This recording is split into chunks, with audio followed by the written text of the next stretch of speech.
Vamos a abrir con la palabra del Señor, con la carta a los romanos. Sabéis que esta carta es escrita por el apóstol Pablo, es una carta importantísima, magistral, se le llama la carta magna, ¿no? del apóstol Pablo. Romanos es un libro muy importante para el desarrollo del cristianismo aquí en Europa, en Occidente, todo lo que tiene que ver con Occidente. Si nosotros hablamos del romano y hablamos de historia cristiana, hablamos de un hombre que Dios usó para transformar, para renovar el cristianismo en esa época muy oscura, la época medieval, ¿verdad? Este hombre fue llamado, o era llamado Lutero. Sin embargo, este movimiento debemos reconocer que comenzó siendo él mismo transformado y renovado por la palabra del Señor. Un día Lutero encontró una porción de la Escritura que cambió su vida por completo. Lutero era un monje agustino y él muy tempranamente comprendió la justicia perfecta de Dios. Y eso lo hacía el hombre más miserable que había sobre la tierra. Lutero vivió siempre atormentado, en esta época, vivió atormentado por sus pecados, vivía aterrorizado pensando en una posible condenación. Él no podía dormir tranquilo, meditando la justicia perfecta de Dios. Así que él no encontraba ninguna manera de satisfacer esa justicia. No había manera. No encontraba paz en su alma, tenía a Dios como un tirano. Fíjate, él cuando se confesaba, estaba hasta 2 y 3 horas diarias confesándose. Cuando él terminaba de confesarse, se volvía para irse y se acordaba del pecado y tenía que volver otra vez a confesarlo. Pero gracias a Dios se topó con las Escrituras y se topó con la carta de Romanos y cambió su vida por completo. Así mismo nos sucedió a nosotros, hermanos. Un día el Espíritu Santo nos iluminó para comprender la salvación por gracia. Salvación por gracia, dada a través de Jesús, recibida por medio de la fe. Como hemos cantado, ¿no? En vida eterna, Dios nos amó, Dios amó tanto al mundo, ¿no?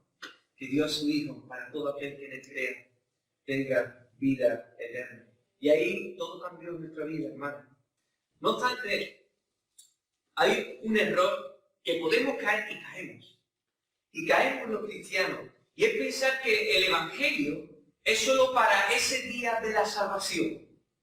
Y no nos damos cuenta que el Evangelio lo necesitamos cada día para el proceso de santificación, para seguir creciendo en el Señor, para seguir avanzando en el Señor. Hermano, no detenerse y contemplar y experimentar la obra perfecta de Jesús puede ser auténticamente catastrófico para nuestra vida cristiana. Así que necesitamos el Evangelio también para que nos siga cambiando, nos siga transformando, nos siga renovando.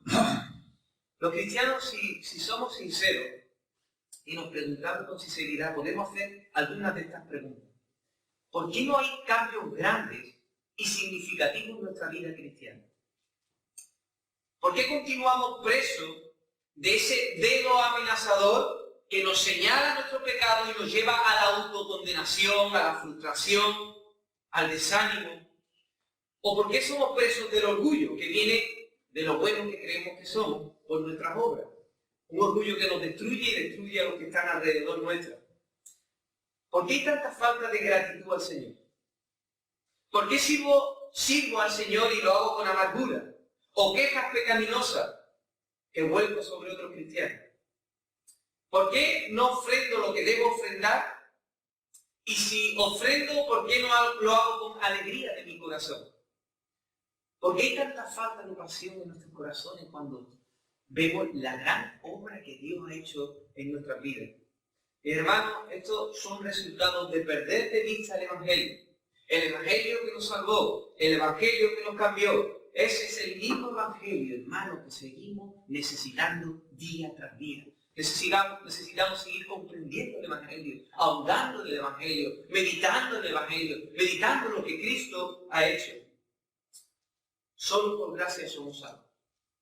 Solo por Cristo y en Cristo hay salvación. Solo por la fe es por lo que podemos recibir esa salvación. Estas son tres cosas, las columnas vertebrales de la vida cristiana. Gracia, sola gracia, Cristo, solo en Cristo y salvación, y la sola fe. Sin ellas, ¿saben qué pasa? El edificio se cae, se hunde, se viene abajo. Sin ellas no hay salvación. Y si ya somos cristianos, sin ellas no hay santificación. Así que en el día de hoy quiero abrir la palabra del Señor por Romanos, capítulo 3. Romanos capítulo 3, desde el versículo 21 al 28. Y vamos a ahondar, vamos a anclarnos ahí. ¿Por qué no le pedimos al Espíritu Santo que nos ilumine? Amén. Mira, sin la iluminación del Espíritu Santo podemos entender estas verdades intelectualmente, pero no se asientan en nuestros corazones. Y le podemos pedir, Espíritu Santo, ilumínanos en este día. Amén. Señor, ilumínanos en este día. Pablo en esta carta de Romanos nos presenta de una manera tan preciosa el Evangelio. Ese Evangelio por el cual le dice, yo no me avergüenzo, porque es poder de Dios. En los primeros capítulos lo que está haciendo Pablo es demostrando que todos, sin excepción, todos los seres humanos estamos bajo el juicio de Dios. ¿Por qué? Porque estamos bajo el poder del pecado. Así que lo que hace Pablo al principio es hacer ver que todos los seres humanos estamos bajo el poder del pecado y por tanto bajo el juicio de Dios. Él nos muestra la depravación humana. Él nos llama malos, insensatos, desleales, insensibles, despiadados. El argumento de Pablo es irrefutable. Todo el mundo queda expuesto bajo el juicio divino. Todos somos culpables delante de Él. Y ahora está la pregunta, ¿y hay alguna forma de que el hombre pueda justificarse? ¿Cumpliendo la ley? Es imposible. Porque Pablo dice, no hay justo, ni aun uno. No hay quien entienda, no hay quien busque a Dios. Todos se desviaron, aún se hicieron inútiles. No hay quien haga lo bueno, no hay ni siquiera uno. No conocieron camino de paz. No hay temor de Dios delante de sus ojos. Por eso, si te fijas, en el versículo 20 del capítulo 3, concluye Pablo y dice, y por las obras de la ley, ¿qué dice? Nadie puede ser justificado ante los ojos de Dios. Nadie. Y bueno, ¿y qué hacemos? Y nos quedamos ahí, juicio divino. Pablo da buenas noticias. Amén. Si seguimos leyendo en el versículo 21, Pablo habla de cómo el hombre puede ser justificado, perdonado, aceptado en Dios. Vamos a leerlo. Versículo del 21 al 28. Dice, pero ahora, aparte de la ley, ¿te das cuenta? Porque por la ley no podemos ser justificados. Se ha manifestado la justicia de Dios, testificada por la ley y los profetas. La justicia de Dios que es por medio de la fe en Jesucristo, para todos los que creen en Él. Porque no hay diferencia por cuanto todos pecaron y están destituidos de la gloria de Dios. Dice, siendo justificados gratuitamente por su gracia, mediante la redención que es en Cristo Jesús, a quien Dios puso como propiciación por medio de la fe en su sangre, para manifestar su justicia, a causa de haber pasado por alto en su paciencia los pecados pasados, con la mira de manifestar en este tiempo su justicia, a fin de que Él sea quien es justo y el que justifica al que es de la fe de Jesús. ¿Dónde pues está la jactancia? Queda excluida. ¿Por cuál ley? ¿Por la de las obras? No, sino por la ley de la fe. Y dice, concluimos pues, de nuevo, que el hombre es justificado por fe, sin las obras de la ley. Aquí tenemos la solución para los judíos. Aquí tenemos la solución para los gentiles. Aquí tenemos la solución para Lutero y para nosotros. La fe recibe esa gracia del Señor. Esa justicia justifica al impío. Así que, con la ayuda del Señor, dice el versículo 24, vamos a empezar. Siendo justificado gratuitamente, ¿por qué? Por su gracia. Hermanos, quiero que estén muy atentos. Esto es lo que tú necesitas y lo que yo necesito. Día tras día.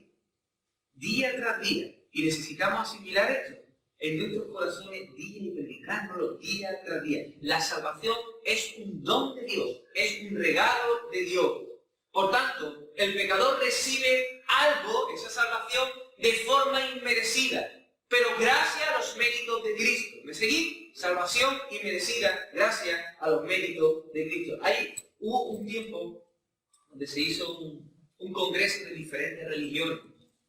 Y allí se debatía y se discutía acerca de las religiones. Y una de las preguntas que salió allí es que, ¿qué tenía el cristianismo en particular que no tuviera las otras religiones? Entonces empezaron a pensar sobre la encarnación. Dice, un Dios que se ha hecho carne. Pero otras religiones tienen dioses hombres. La resurrección. Pero hay otras religiones que hablan también acerca de resurrección. Así que, estando allí debatiendo, entró C.S. Lewis. Dice, bueno, ¿qué es lo que está pasando? Dice, bueno, está preguntando qué es lo que el cristianismo tiene en particular que no tiene ninguna otra religión. Entonces este hombre dijo, eso es fácil. La gracia. La gracia. Ese amor ofrecido por Dios al mundo gratuitamente. Todas las otras religiones, todos los otros sistemas ideológicos de pensamiento, el hombre tiene que hacer algo para conseguir la salvación o el favor de Dios. Pero en el cristianismo la salvación es gratuita. Gratuita. En la Edad Media se creía que la salvación venía por medio de una cooperación entre Dios y el hombre. Entre Dios y el hombre. El hombre tenía que colaborar de alguna forma para poder ser salvo. Por ejemplo, había un dicho medieval que decía, Dios no niega su gracia a todos aquellos que hacen todo lo que pueden. Dios no niega su gracia a todos aquellos que hacen todo lo que pueden. Así que tenían que hacer una serie de obras con la finalidad de ganar el favor de Dios. Sacramento, penitencia, participación de rituales, incluso dar dinero para el perdón de pecados.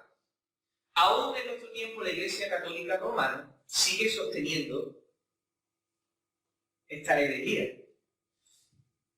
¿Herejía por qué? Porque la Escritura habla de una manera tan clara que la salvación es por fe, es por gracia. Dice Efesios 2, del 4 al 9. Pero Dios, que es rico en misericordia, por su gran amor con que nos amó, aún estando nosotros nuestros pecados, muertos en nuestros pecados, nos dio vida juntamente con Cristo. Dice, por gracia soy salvo. Y juntamente con Él nos resucitó y asimismo nos hizo sentar en los lugares celestiales con Cristo Jesús, para mostrar en los siglos venideros las abundantes riquezas de su gracia en su bondad para con nosotros en Cristo Jesús. Porque por gracia sois salvos por medio de la fe. Y esto no es de vosotros, pues es don de Dios, no por obras, para que nadie se gloríe. Efesios nos relata que el hombre no hizo nada para ser salvo, absolutamente nada. Es más, no puede hacer nada. La carta de Efesios nos dice que estábamos muertos en nuestros delitos y pecados. Muertos no puede hacer absolutamente nada. Andábamos según la corriente de este mundo, conforme al príncipe de la potestad del aire, viviendo en los deseos de nuestra carne y de nuestros pensamientos, hijos de desobediencia. En Isaías 64, del 5 al 6, nos habla de la calidad de nuestras mejores obras. Y las llaman trapos de inmundicia. No quiero decir bien lo que significa en la traducción original, pero es algo fuerte lo que está diciendo. Trapos de inmundicia. Como dice Spurgeon, es mejor tratar de cruzar el Atlántico en un barco de papel que tratar de llegar al cielo por medio de nuestras buenas obras. Voy a repetir la frase. Es mejor tratar de cruzar el Atlántico en un barco de papel que intentar de llegar al cielo por nuestras buenas obras.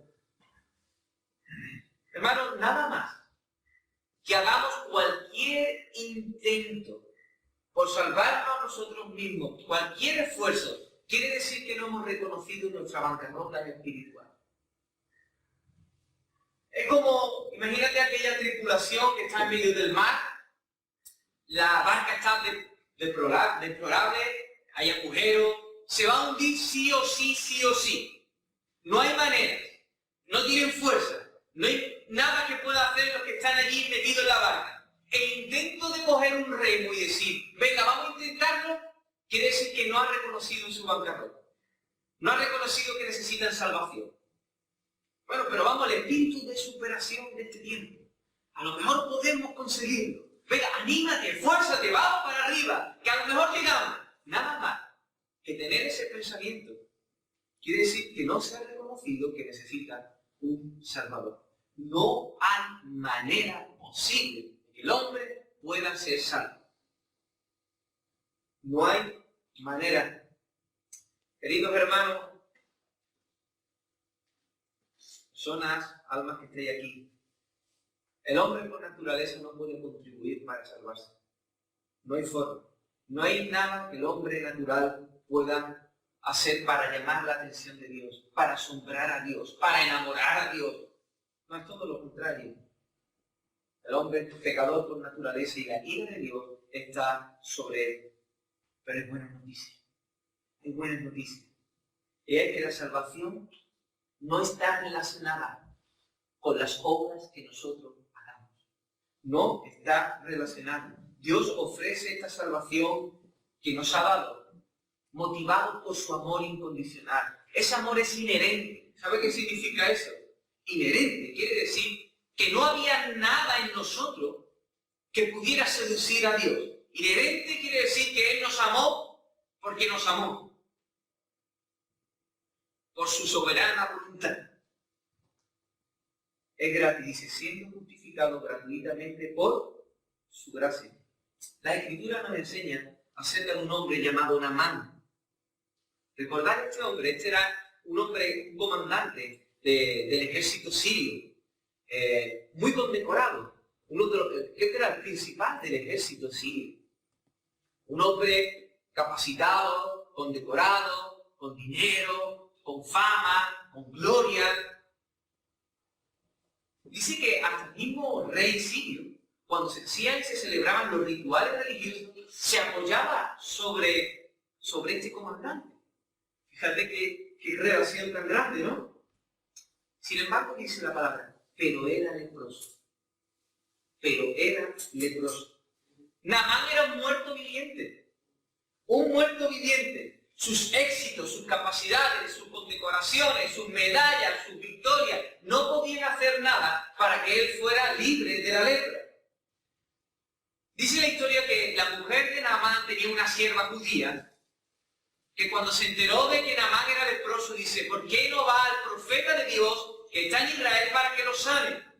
Así que Naamán fue al rey sirio primero, para que le diera unas cartas para entregarla al rey de Israel. Así que, si tú te das cuenta, allí iba Naamán. Naamán iba con 10 talentos de plata, con 6.000 piezas de oro y con 10 mudas de vestido y con las cartas de influencia del rey sirio. Cuando llegó allí a palacio Israel, del rey de Israel, y le dijo, mira, aquí estamos, vengo con todas estas cosas, vengo con las cartas del rey. Dice que cuando leyó las cartas, el rey de Israel se rasgó las vestiduras. Dice, ¿acaso soy yo Dios para que mate y dé vida? ¿Qué es lo que estaba pasando allí?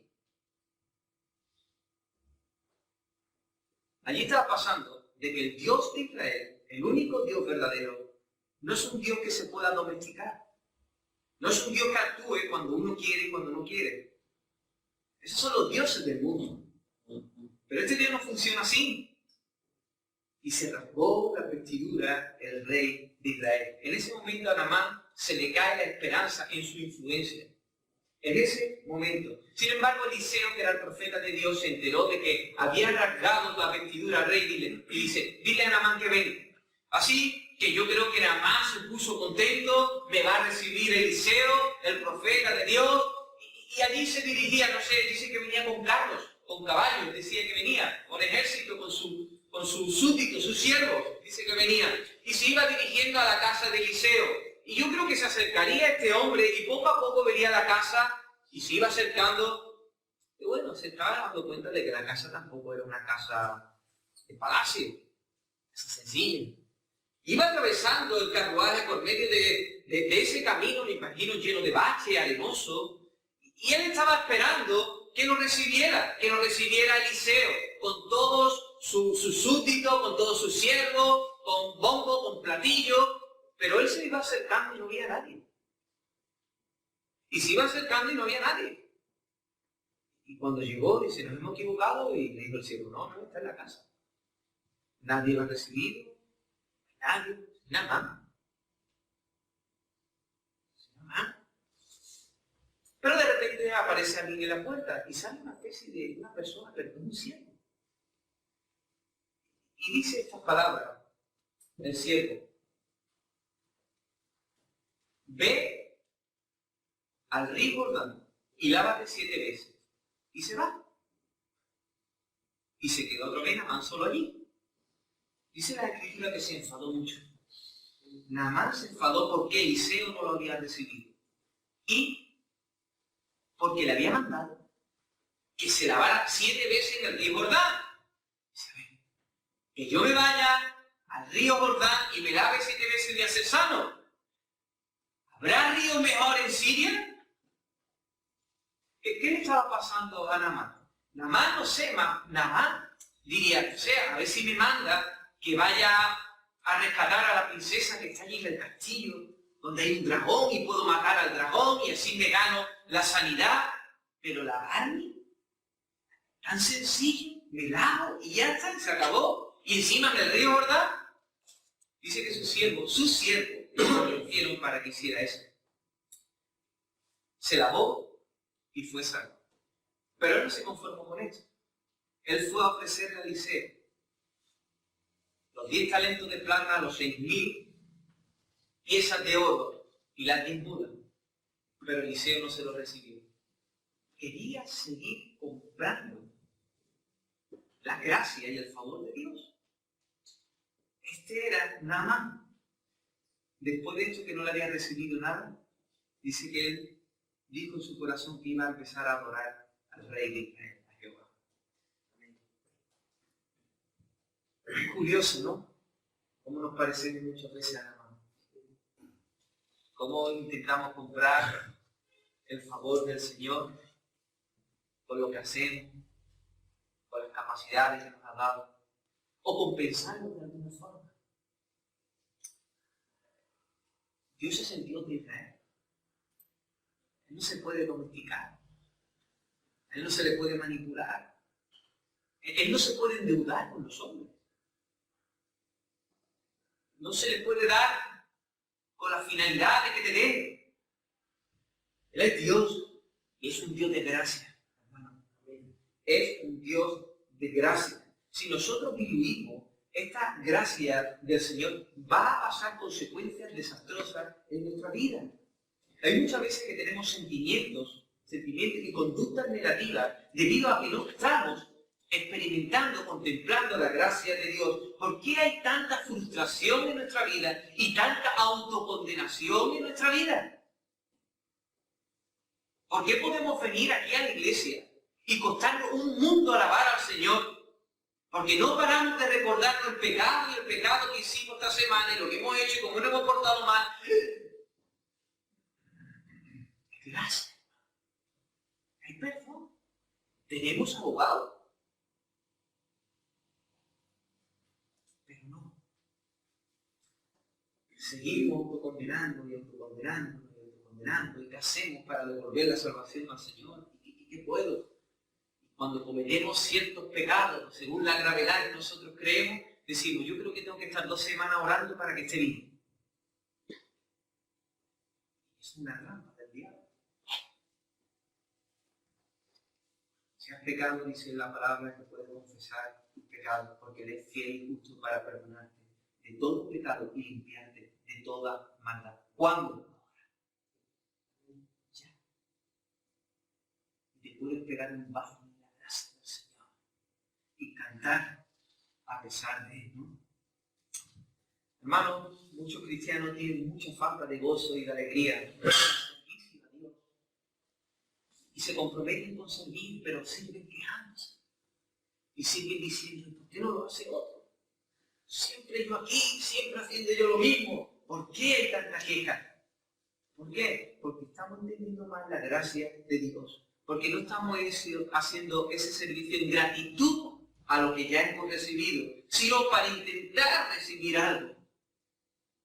Y por eso estamos de esta forma. Muchas veces tenemos temor, mucho temor por lo que puede pensar el hombre, incluso por lo que puedo pensar yo de mí mismo, y hacemos cosas para agradar a las personas que ni siquiera queremos hacer. Porque no hemos entendido de que ya hemos sido aceptados en Dios. Hemos sido perdonados en Dios. Hemos sido absueltos en Dios. No necesitamos la opinión de los demás. No necesitamos nuestra propia opinión de nosotros mismos, porque ya tenemos la opinión de Dios. Y es favorable para nosotros. Chicas jóvenes, no necesitáis demostrar nada a un hombre, ni a vuestras amigas. Si tenéis al Señor, tenéis el mejor veredicto de la persona más importante, más hermosa, que es Dios mismo.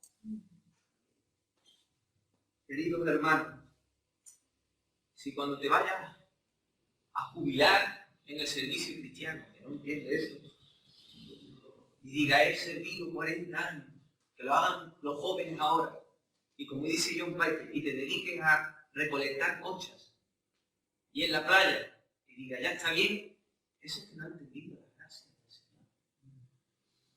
Es como dice, me ha salvado, he trabajado 40 años, lo he compensado, comer y beber, y mañana moriré. Hermano, qué importante es entender la gracia del Señor, la salvación gratuita. Necesitamos un entendimiento correcto de esta gracia que nos justifica de una vez para siempre. Somos justificados en el Señor. Sí, seguimos siendo pecadores, sí, es verdad, pero somos declarados justos delante de Dios. Somos aceptados por Dios, no nos hace falta la opinión de nadie. Su gracia es suficiente. Siempre nos hace llegar donde nosotros no llegamos. Es gratuita, hermano. ¿Cómo una persona tan indigna como yo puede servir al Rey de Reyes? Esto es asombroso. Y esto tiene que dar alegría y gozo a tu corazón. De que puedas levantar tu mano y puedas dedicar tu vida en sacrificio vivo para Él. En gratitud a lo que Él ha hecho. Amén. Así que gózate, alégrate, recréate con lo que Dios ha hecho. Te invito a que sigas contemplando diariamente la gracia del Señor y te darás cuenta que vas a ser transformado. Amén.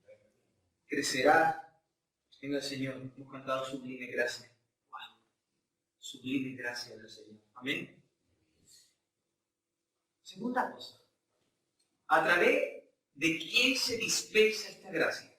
¿Cuál es el medio, el canal que Dios utiliza para dar esta gracia? Versículo 24, si lo tenéis abierto. Dice, siendo justificados gratuitamente por su gracia, mediante la redención que es en Cristo Jesús. En Cristo Jesús, solamente en Él hay salvación. La salvación se encuentra en Cristo, excluido de todo otro camino para llegar a Dios. Dice, y en ninguno otro hay salvación, porque no hay otro nombre dado bajo el cielo a los hombres en el cual podamos ser salvos.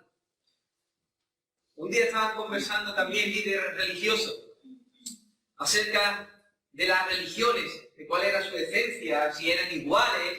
Y ellos decían que sí, que prácticamente las religiones son todas iguales, pero con matices diferentes. Todos quieren llegar a Dios. Así que un pastor evangélico puso la oreja por allí y le dijo, bueno, ¿ustedes qué es lo que estoy hablando? Como que Dios está en una montaña muy alta y la religión islámica, los islamistas, los musulmanes, suben por allí para intentar buscar a Dios por un lado de la montaña. Los los judíos suben para intentar encontrarse con Dios, los hinduistas también suben para intentarse encontrar. Eso es. Dios está allí, pero cada uno vamos por caminos diferentes, pero vamos por allí. Entonces el pastor evangélico le preguntó, ¿y cómo sería si Dios bajara de la montaña y nos mostrara el camino? Entonces dijeron estos indios, ¡wow! Eso sería maravilloso. Entonces le dijo, permitidme que os presente quién es Jesús. Jesús es Dios, hecho hombre, que bajó a este mundo para mostrarnos el camino para llegar a Él. Ese es nuestro Dios, que vino a este mundo. Él es el camino. Él es el camino. Dice, yo soy el camino, la verdad y la vida. Nadie viene al Padre si no es por mí. Pablo nos habla que Cristo ha logrado la liberación de la culpa, la liberación del castigo, la liberación del poder del pecado. Cristo es el que sacia la justicia divina, aplaca la ira de Dios para que el pecador pueda ser salvo. ¿Cómo consigue Cristo este? Versículo 24 del B en adelante. La parte B, la segunda parte, dice, mediante la redención que es en Cristo Jesús, a quien Dios puso como propiciación por medio de la fe en su sangre para manifestar su justicia. Y termina, a fin de que Él sea el justo y el que justifica al que es de la fe de Jesús. ¿Cómo podemos ser salvos? ¿Cuál es el canal? ¿Quién ha conseguido eso? Cristo. La impecable justicia de Cristo. Él fue a la cruz del Calvario, queridos hermanos. Vivió una vida perfecta. Cumplió la ley a cabalidad. El Cordero sin mancha fue llevado a la cruz para expiar todos nuestros pecados. Cuando digo todos, pasados, presentes y futuros. Todos los pecados perdonados. Allí en el Gólgota está Cristo que ha sido entregado por los judíos a manos de los romanos, pero con el anticipado conocimiento de Dios. Allí Cristo está siendo despojado. Pero allí está ocurriendo algo muy importante, hermano.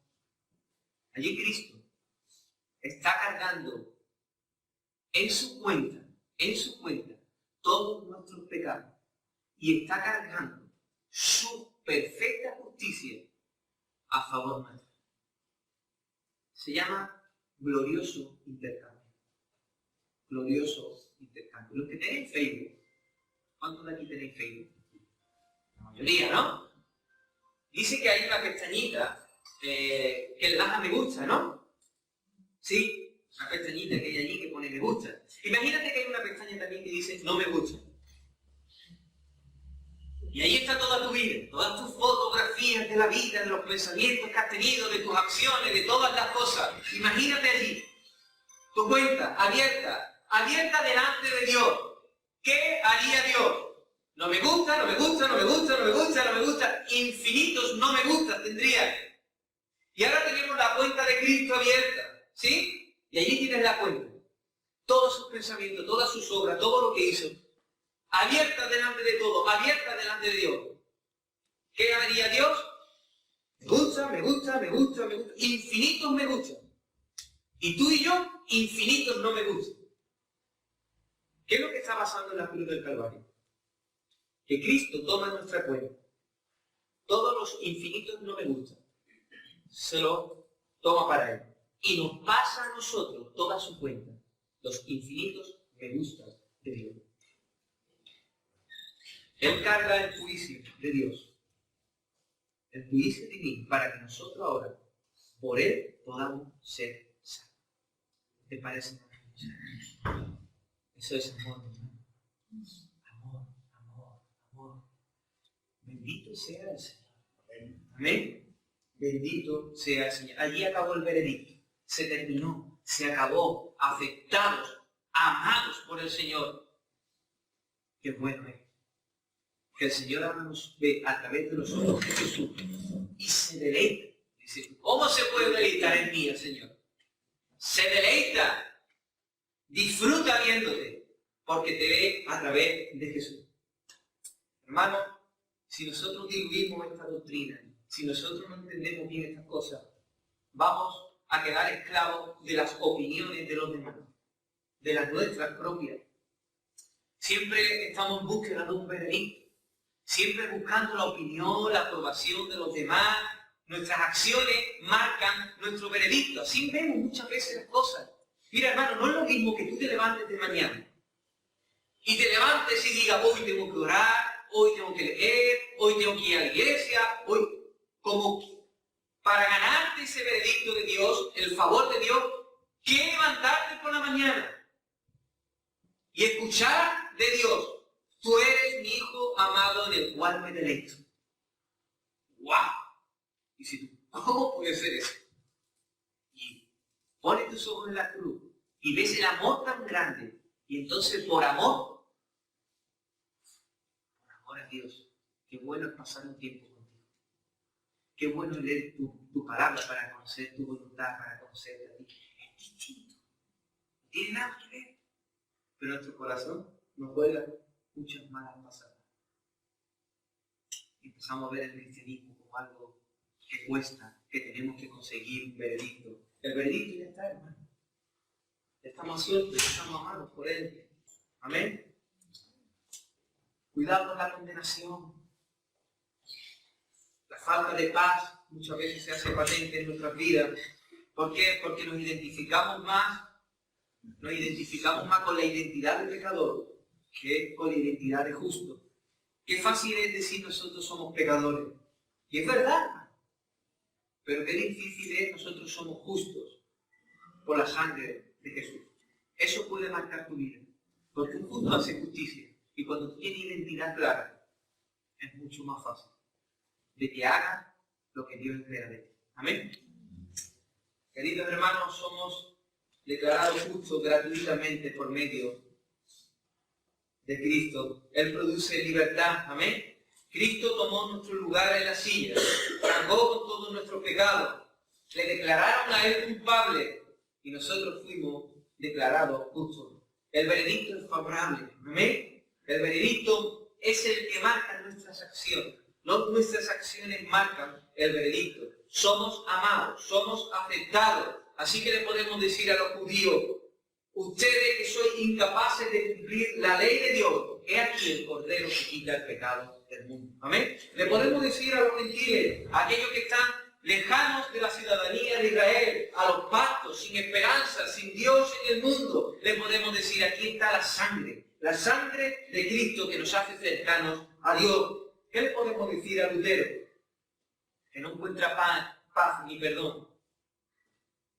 El justo es el que justifica al impío por medio de la fe. Amén.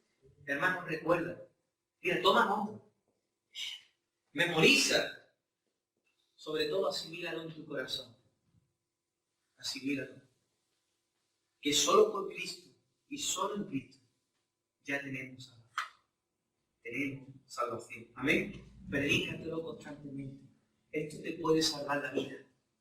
Te puede salvar la vida. Amén. Así que hemos hablado, hermano, acerca de que la salvación es por gracia a través de Jesús. Pero la otra pregunta es, ¿cómo podemos recibir esa salvación? Versículo 28. Dice, concluimos pues que el hombre es justificado por fe sin las obras de la ley. Amén. La salvación solo puede ser recibida por medio de la fe, excluyendo toda obra que podamos hacer. La gracia es la parte que le corresponde a Dios. La fe, en cierta medida, es la responsabilidad que tenemos nosotros. ¿Por qué digo en cierta medida? Porque la fe es un don de Dios, es un regalo de Dios, pero la recibimos y nosotros libremente ejercemos esa fe para recibir. Amén. Nos debemos preguntar qué es la fe. Porque hoy muchísimas personas dicen que tienen fe en Dios, que tienen fe en Jesús. ¿Pero qué es la fe? La fe tiene que tener tres aspectos muy importantes. Primero, conocimiento. La fe tiene que tener conocimiento. ¿Conocimiento de qué? Conocimiento acerca de lo que Cristo ha hecho. lo podemos encontrar hoy en el mundo evangélico y cristiano, que tú le puedes preguntar a una persona, bueno, sí, yo fui salvo, ¿y qué es lo que pasó? ¿Por qué eres salvo? Bueno, pues yo desde que entré aquí, el día que entré aquí me recibieron tan bien las personas, y bueno, recibí el calor, y la verdad que muy bien, me recibieron muy bien. ¿Ya está? Pero también me escuchó un mensaje y me dio paz y tenía descanso en el corazón y fue un tiempo bueno. Y ya está, por eso es uno salvo. El que ha sido salvo entiende, comprende, no a profundidad, estoy hablando a profundidad, pero sí entiende que era pecador, que Cristo murió por él, resucitó, y que solo en Cristo hay salvación. No es porque me sienta bien, no es porque me recibieron bien, no es porque una comunidad, no sé, porque tengo que venir. Conocimiento. Así que la fe tiene que tener conocimiento. Segundo, la fe tiene que tener afirmación, convicción de la verdad, proclamación de la verdad. Una persona que dice que Jesús ha muerto por sus pecados, que sabe del Evangelio. Pero además la fe también tiene que tener confianza absoluta en Jesús. No en cantidad, sino en calidad. Muchas veces nos asombramos de estos testigos de Jehová que se va a las 4 de la tarde en agosto, tocando las puertas, sudando a mares con su corbata, con el traje chaqueta, y dices tú, esta gente parece que tiene más fe que yo. Puede ser que tengan más cantidad de fe. O los musulmanes que van y cogen un avión y se estrellan, puede ser que tengan más cantidad de fe. Pero la cantidad de fe no salva. Salva la calidad de nuestra fe. O sea, ¿cuál es el objeto de nuestra fe? Así que es confianza en Jesús. No confianza en unas prácticas, no confianza en otro Dios, no confianza en Mahoma, no, confianza en Jesús. Absoluta confianza en Él. Amén. La fe tiene que tener... Estas tres cosas son imprescindibles, las tiene que tener las tres. Las tres. Hay un pasaje aterrorizador, ¿verdad? Que incluso como cristianos muchas veces nos hace temblar. Pero después el Señor afirma en nuestro corazón. Decía Julio, no es malo. Dice, nadie se ha perdido examinándose. Pero sí muchos se han perdido por no examinarse. Y en Mateo, capítulo 7, versículo del 21 al 23, conocemos todo ese pasaje donde vienen algunos y dicen, no todo el que me dice, ¿no? ¿Recordáis? Jesús dijo, no todo el que me dice Señor, Señor, entrará en el reino de los cielos, sino el que hace la voluntad de mi Padre, que está en los cielos. Muchos me dirán en aquel día, Señor, no profetizamos en tu nombre, no echamos fuera de demonios, no hicimos muchos milagros. Y entonces Jesús les dirá, nunca os conocí, apartados de mí, hacedores de maldad. Mira, hermano, esto no está hablando para los hindúes, ni para los musulmanes. Esto está hablando para personas que están relacionadas en el ambiente cristiano y saben cómo tienen que llamar a Jesús. Tienen una buena doctrina, porque ¿cómo llaman a Jesús? Señor. Pero no solo que tienen una buena doctrina, es que tienen entusiasmo por las cosas de Dios. Señor, Señor. Un entusiasmo ahí, ganas. Pero además, estas personas hacen cosas en el nombre de Jesús, dicen ellos. Ellos dicen eso. Pero no cosas, sino super cosas. O sea, fuera demonio, milagro, profetizar. O sea, no estamos hablando de personas que se ven las cosas claras. Son personas que llevan toda su vida a lo mejor en el ambiente cristiano, en las iglesias, sirviendo, dando incluso hasta su vida por estas cosas. Y les dice Jesús, nunca os conocí. Apartados de mí, hacedores de maldad. ¿Qué es lo que pasa aquí? ¿Tienen conocimiento? Sí. y buena doctrina. Pero el diablo, los demonios también tienen buena doctrina. Sabían que Jesús era el Hijo de Dios y llamaban a Jesús Hijo de Dios. Ellos tenían entusiasmo, pero los fariseos también tenían mucho entusiasmo. Y Pablo dice, yo doy fe, ¿no?, de que mi pueblo tiene celo por Dios, pero no conforme a ciencia. Este es el problema. La fe son estas tres cosas. Porque ellos hacen super cosas, pero ¿en qué están confiando? Fíjate, Jesús dice, no, podéis entrar aquí. Dice, espera, que hemos profetizado en tu nombre, que hemos echado fuera demonios, que hemos hecho milagros. ¿En qué están confiando? En las obras que están haciendo. Es que yo he hecho, es que yo he asistido, es que yo he venido de la iglesia, es que yo... Pero están confiando en las obras. Qué importante entender esto. La salvación tiene que tener conocimiento, afirmación de la verdad, pero con confianza absoluta en Cristo, excluyendo todas las obras que hayamos hecho. Dice Lutero sobre la doctrina de la sola fe, dice, es el artículo sobre el cual la Iglesia se mantiene en pie o se derrumba. No solo me deja sin salvación, sino que lleva a la Iglesia a su ruina. La salvación es recibida solo por fe. La fe genuina que hay en la palabra. Amén. Queridos hermanos, es verdad que somos salvos por fe. Pero somos salvos que no somos salvos por obra, pero somos salvos para buenas obras. Seguid. No nos salvan las obras, pero sí realmente somos salvos para hacer buenas obras, aquellas que Dios ha preparado de antemano. Hermanos, tenemos que tener cuidado de que podamos estar cantando aquí, Señor, Jesús es mi Señor, y Jesús es mi Señor, y Jesús es mi Señor, y después el señorío del Señor no se ve durante toda nuestra vida. Hay que tener mucho cuidado, porque decimos, Señor, tú eres mi Señor, y nos resistimos a perdonar o a comprometernos con el Señor, con la Iglesia. Podemos hacer una típica oración de fe. Yo hice esa oración con 13 años, me bauticé con 15 y me volví en más diablo que cristiano. Salvación no es una oración, algo que ha pasado dentro de nuestro corazón. Amén. Cuidado porque podemos cantar, danzar y con fervor pero la carne lo falsea todo. También se puede cantar y danzar en la carne en vez de en el espíritu.